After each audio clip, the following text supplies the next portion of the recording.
Good morning. Sorry I'm late. Decided to sleep in a little bit this morning. I made a video last night for an upcoming online summit, so it was pretty late night. Plus I feel a little bit lazy today. I'm sure I'll get around to it. So today, do you want to know more about what's going on in your workplace? As a leader, do you feel sometimes like people are hiding things from you for one reason or another? If you're working from home, do you often feel isolated and disconnected, wondering what the rest of your colleagues are doing? So the answer is to take a walk. Now, I've mentioned I've studied Toyota pretty extensively.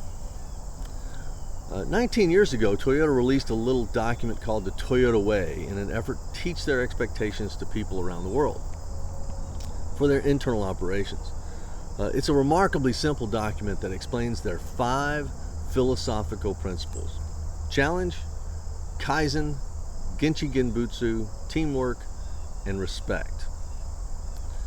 Now, one key thing I've learned is that Toyota, as a global company, tries very hard to use English in documents like this because that's commonly used around the world.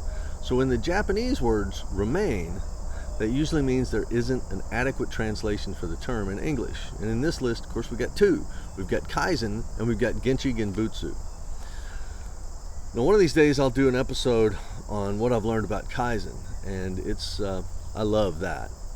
Today I want to focus on Genchi Genbutsu because we're talking about Gemba Walks. Now, I'm not a Japanese linguist or anything, so that's my disclaimer, but here's what I've learned. Genchi translates directly to local, and Genbutsu translates directly to in kind. Now, those are hints, but they're not really very helpful.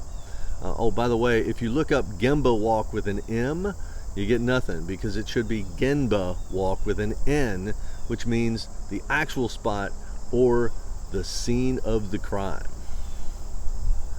Now, the Toyota Way says Genchi Genbutsu means go to the source to find the facts, to make correct decisions, build consensus, and achieve goals at our best speed.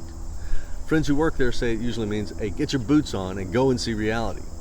So Gemba Walks are born from this need to go and see what is really going on and go see it for yourself so you can really understand the people, the process, the purpose, and the problems that are going on in real time.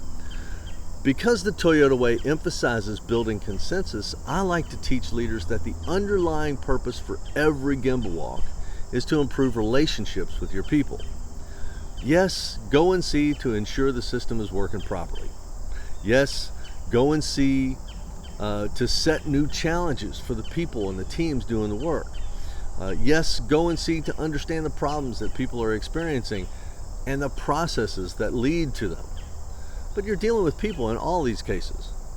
And this is an opportunity to either build trust and build consensus or break it through bad behavior. Now, in future episodes, I'll focus on each type of Gemba Walk in more detail, but for now, you can do a system level Gemba Walk to see overall how the workplace functions, and you can do this virtually by having video calls with your team members. You can also do a process level Gemba Walk, which is focused on understanding a specific work process and the team of people who are there trying to make it work or making it work. And you can do a problem solving Gemba Walk to go out and see the actual point of occurrence of a problem and understand how and why it happened. In all of these cases, you get a chance to teach and coach.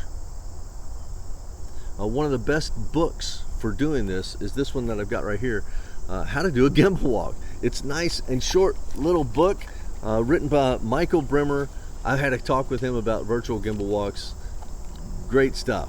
Go and grab this and read this to all your leaders. Okay, so keep in mind again the underlying principle, the underlying reason, the underlying need to do these Gemba Walks is to build relationships.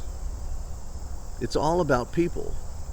The key things that drive effective Gemba Walks are always going to be 3 key things. Just keep these in mind and you'll be fine. Number 1, go and see. Go and see for yourself. Number 2, ask questions. Number 3, show respect. Those are the things that build relationships. Those are the things that expose problems. Those are the things that make the workplace better. Those are the things that are going to make you a better leader. Have a great day, and I'll see you tomorrow.